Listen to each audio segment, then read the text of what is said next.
табигатты сактаганга биз кадамдарыбыз, аракетибиз да. Аны азыр Кудай буйрса азырда барып көрсөтөбүз.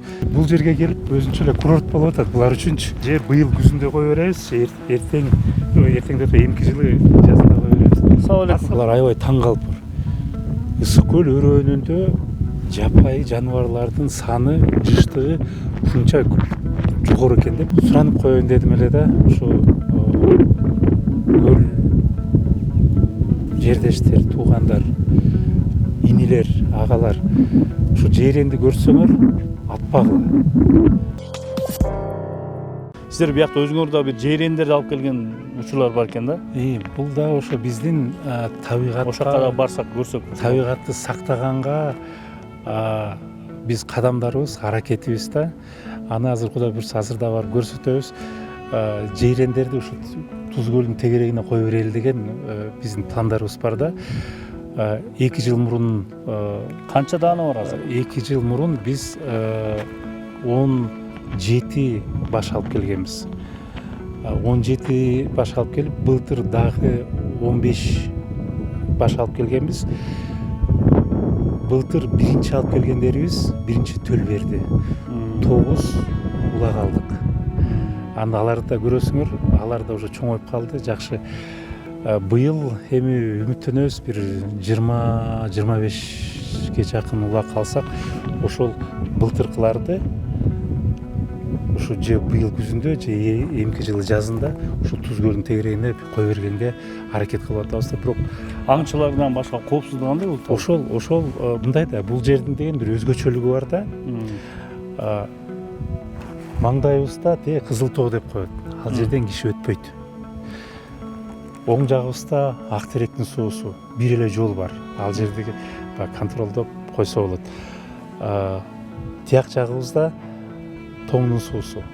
Ал жерди да контролдоп табигый корук болуп калыптыр да. Табигый корук бул ошонусу өзгөчөлүгү да. Табигый корук болуп калган. Ушу табигый корукка деген эгерде биз жээрендерди кое берсек, ушул тегеректе, ошо Кызыл тоо, ушул Туз көлдүн тегерегинде менин оюмча бир 3-4 миңге жакын жээренди байырлаштырсак болот да. Анан бул жерден көбөйгөн сайын акырындан алар көчүп Кескенбелге кетет, андан ары барып Кызыломполго кетет, андан ары барып Семизбелге кетет. Негизи жээрендер Кыргызстанда Жердеп келген да мурда бар болгондо. 40 жыл мурун 1980 жылы Семизбелде акыркы жээренди аткан имиш. Бул уже такталган, тастыкталган факт. Ага чейин жээрендердин саны ушунча көп болгон экен. Раматылык Саякбай аксакал, Саякбай атабыз бүркүт менен жээрен улачу экен. Ак өлөңдүн тегерегинде тиги немеге Семизбелге чейин барып бүркүт менен барып жээрен, а кезде бизде жээрен деп кыргыздар эмнегедир тергеп айтат да, жаныбарды жээрен дебей кара куйрук деп койчу да. Ошо кара куйрук улап жүрчү экен да. Анан мен да ошо ойлоп атам, эгерде саны ошончо көп болсо, бүркүтчүлөр келесиңби? Аңчылык жасайсыңбы да? Мына бүркүт кармагынын бүркүт менен барып аңчылаган. Бул табигый жолу. Ошондо менин оюмча туура болот го деген ойда. Ошо Анан Ромаке биякты көрдүк, көйгөйүн уктук дегенде эми ошол жана кара куйруктарга, жээрендерге корко барсаган да. жүргүлө көрсөтөлү.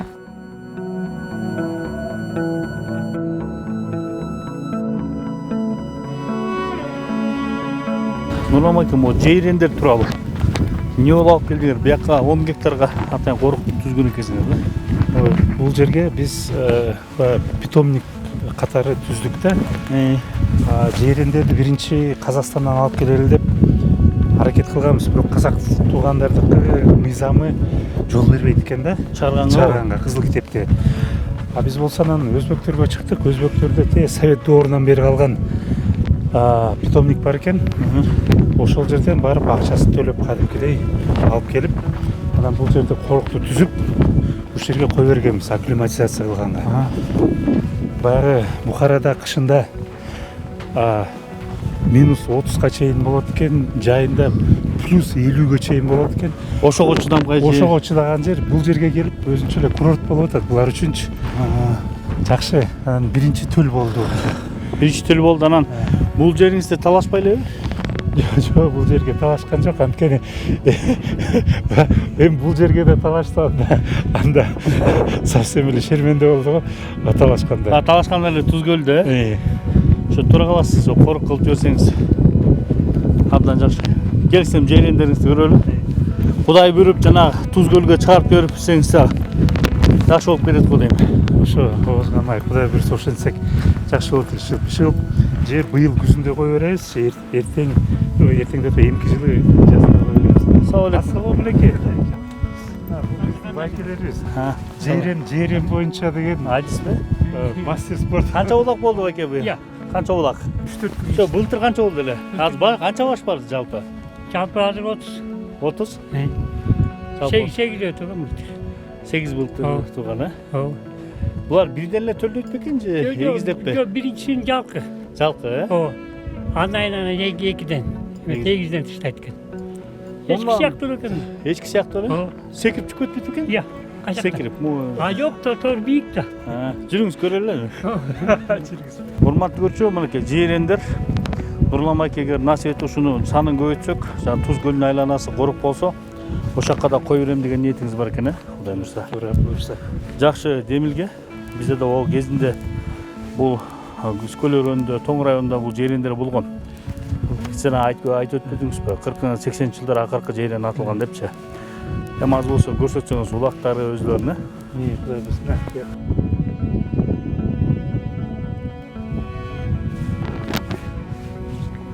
Айтпасам о текелери я, Нурлан байке. Булар текелери. Текелери бар. Туут кезинде өзүнчө бөлүп атат да. Анткени эми ар кандай ситуация болуп кетет да. Өзүнүн баягы немеси болбосо, улагы болсо сүзүп коюшу мүмкүн, антип коюшу мүмкүн. Ошондон рисктен тышкары болуш үчүн булар өзүнчө бөлүнүп калган да. Мүйүзлөр Мүйүзлөр уже арка бул деген мурдагы жылкы текелер. Анан былтыр дагы бир чоң теке алып келинген ошолор. Эң мындайча айтканда деген сортовой породистый племеннойлору. Племенный, э? Ошол. Мына тек куйруктары кара болуп турбайбы? Ошон үчүн кыргыздар кара куйрук деп койгон да. Бул жайрен да бөкөн эме, э? Жок, бөкөн эмес, бул жайрен. Жайрен бул абдан мындай жогору бааланчу да кыргыздардачы. Анан жайрен кайбирең деген атка да кирип калган, жөн эле аткылай берчү эмес. Бир кызык окуя. Эми таң калыштуу нерсе. Тоңдо Жайреңбай деген уруу бар. Жайреңбайбы? Жайреңбай. Жайреңбайбы? Жайреңбай деген уруу бар да. Анан Жайреңбай деп кандай деп аталып калса көрсө, илгери 1800 канчанчы жылдары ушул ак теректин чатына келип охотко келишет, аңчылыкка келип, анан бир бадалдардын арасынан жайрен чыга качат. Жайрен чыга калса, бул эмне мындай аяк бадалдын арасында болчу эмес эле, көрөйүн деп караса, ичинде бадалдардын арасында бир бала жатат дейт, кичинекей. Кадимкидей оозу, тегереги көбүк. Демек сүт эмген да. Анан мына Кудай берди деп туруп, эки аңчы бирөө салат, мен ушу бала кылып алам, мен таптым деп. Анан экинчиси айтат: "Ай, досум, менин уулум жок. Мага берчи, мен бакып алайын." Десе, "Жок, мен таптым" деп аябай. Эми ал кезде кыргыздар негизи эле бала багып алганга өзүнчө бир маани берген экен да. Бул өзүнчө бир Кудайдын бир белгиси, белеги катары саналчу экен. Анан бербейм десе, анда таарыным деп кетип калат экинчиси. Анан тигил баланы тоңго ороп алып үйүнө келсе, байбичеси айтат: "Ай, бул кайдагы бала? Ушундай Кудай берди. Таап алдым ушинтип" десе, "Ай, досум кана?" десе, досум таарынып ошо талашып кетти. Баргын артынан барып, ушу баланы бергиниң, ошол баксын. Бул бизге берген эмес, ошого берди деп айтат да. Анан ошентип ал багып алат дагы, багып алып, анан анын деген жалаң кыздары эле болгон экен. Ошо көп кыздардан кийин ошо баланы Жейреңбай деп атаган. Ошо Жейреңбайдан кийин анын уулдары төрөлө баштаган экен. Ошонун тукумдары андан да уур аталып ошо табылган баланын тукумдарын азыр Жейреңбай деп аталып калган. Кызык нерсе десе, бул болгон окуя. Биринчиден. Экинчиден, бул болгон окуя так ушул Ак Теректин чатынан болгон окуя. Үчүнчүсү, бул менин уруумдан болгон окуя да. Анан канча бир 150-200 жылдан кийин айланып келип, кайра окуя кайталып атат да. Жейреңдер кайра ушул жерге Ак Теректин чатына келип, анан ушинтип улана баштаганы бул өзүнчө бир кызык бир табышмакта болуп калган. Бул Кудайдын буйругу деген бир ой келет да. Ошо булар ушундай шартка ыңгайлашкандар го дейм, ушул жер ушундай чөлдүүрөөк жерлерге так ушундай жерлерде байырылачу. Илгери айтып атпаймынбы, Семизбелден баштап, Семизбел, Ак Өлөң, Кызыл Омпол, бул неменин Кескен Белдин бери Өйдөккө, Өрөнгө чейин барып, Баканбай, Кажысайга чейин жейрендер кадимки эле малды аралап эле мал менен кошо жайылып жүрчү экен илгери. Болгондо да кыргыздар ушундай аябай мындай өзүнчө бир касиеттүү эл экен. Жейренди жөн эле ата берчү эмес экен да. Айтып атпаймынбы, мал менен аралашып жайылып жүрчү экен жейрендер.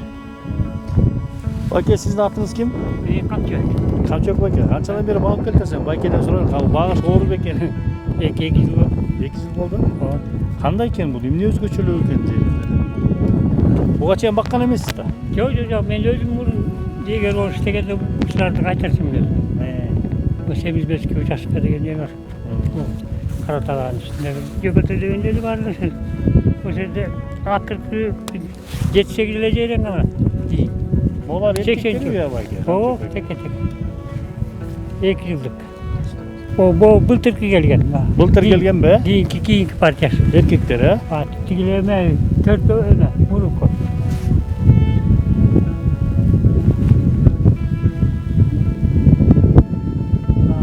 Мүйүзүмдү карадым. Кичине кыйчыгыраакта тетим мүйүз.